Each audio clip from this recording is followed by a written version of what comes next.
There's a line from Friedrich Nietzsche that feels more relevant today than ever. When you gaze long into the abyss also gazes into you. Right now, I think we're watching that abyss stare back through the internet. Some people see Kai Cenat as lucky, a wildly successful, ambitious, self-improving creator. Others say he's performative, a tryhard, even copying Kanye West's whole aura. But what I see is something darker, the exact cultural disease Nietzsche warned about over 100 years ago, fully optimized for the internet age. Look at what happened in Union Square. A simple pull-up turns into chaos. The NYPD reports arrests, injuries, and a crowd that went from excited to violent in minutes. No one stopped to ask, should I do this? Is this safe? What are the consequences? The signal was sent.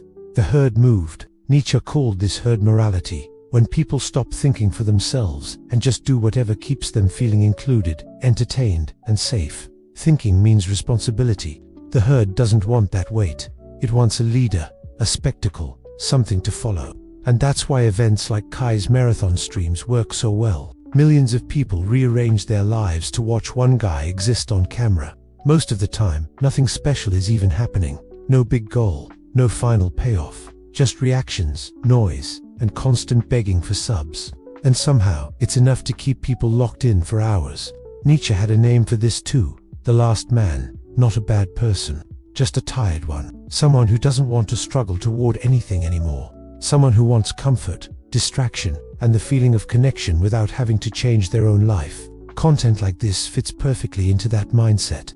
It gives energy, drama, and belonging without asking anything real from you. You just sit there and let it fill the time. Now, to be clear, I'm not saying Kai is the last man. I'm saying he's the machine that makes the last man feel productive while staying exactly the same. Then comes the self-improvement arc, the I'm changing, I'm growing phase. Suddenly, there's a secret channel, reading books, talking about mindset, and honestly, wanting to improve isn't bad.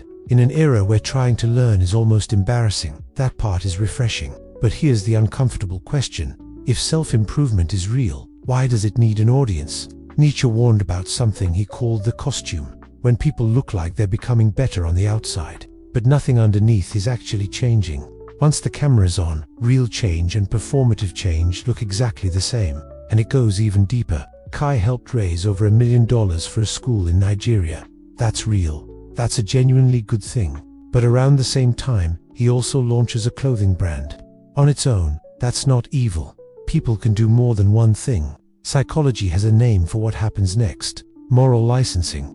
When you do one big visible good thing, your brain starts using it as proof that you're a good person. And once you have that proof, everything else you do gets a free pass.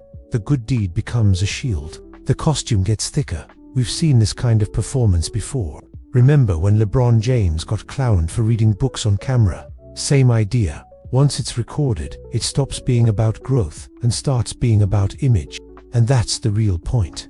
A guy who died in 1900 basically wrote the blueprint for all of this before any of it existed.